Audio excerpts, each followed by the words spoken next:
Abi, we've done it before, so we are only going to revise it. So we are going to be talking about the BMS code, and it pertains MIYCN. It's still the same thing. MIYCN is maternal infant young child nutrition, and for infant nutrition, it starts at birth. I want to run through this thing quickly, but the house is divided. I don't know how we are going to do it. Should we wait for the house to come back? Okay, so let me continue. Let me start here. So, like I was saying, MIYCN, BMS code, infant nutrition is a very, very important component of MIYCN. In fact, it's the most important component of MIYCN.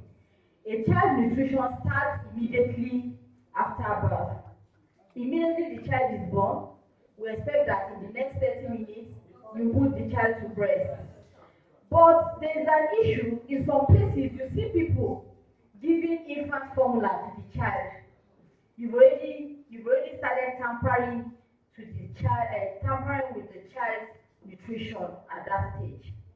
And that is why the BMS code is very important. And that is why it's very important for us to understand the BMS code.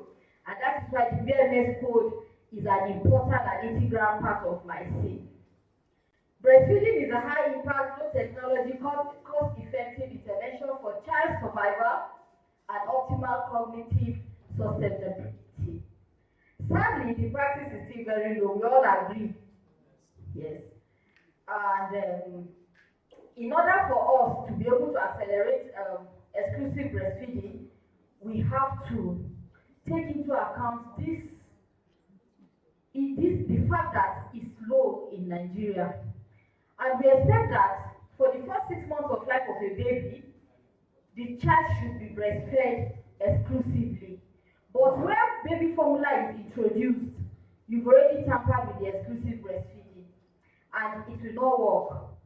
It will not be good for the baby, and it will not help our agenda in trying to meet up the world target of 50% by 2025.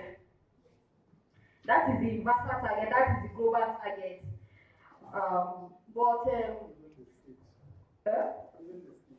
Even the state, yes, even Kaduna State, their target is to reach 50% rate of exclusive breastfeeding by 2025.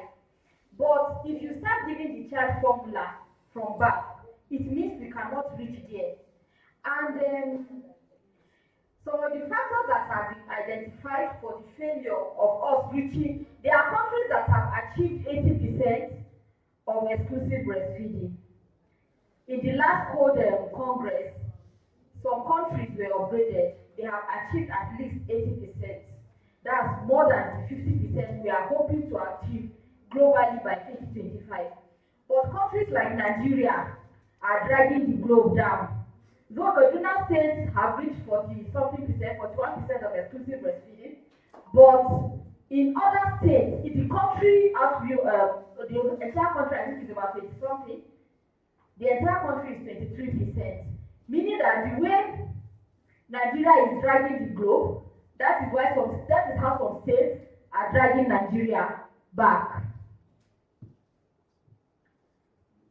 The influence of aggressive marketing by breast milk substitute companies, insufficient global leadership, lack of common agenda and unified voice, and the failure to frame and communicate clearly the importance of breastfeeding and risks of not breastfeeding. As a result of this, the code was bettered.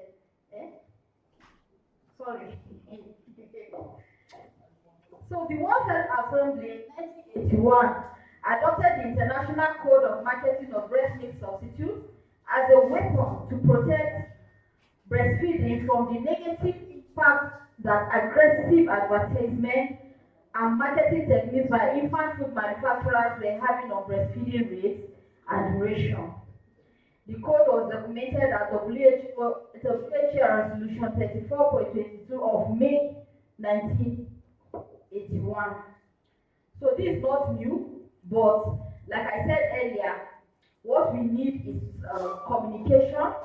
What we need is for us to keep talking and talking and talking and let people know what it's all about and let people know the importance of adhering to the code and let people know the importance of complying with the code, because when people say, what does that have to do with my seed?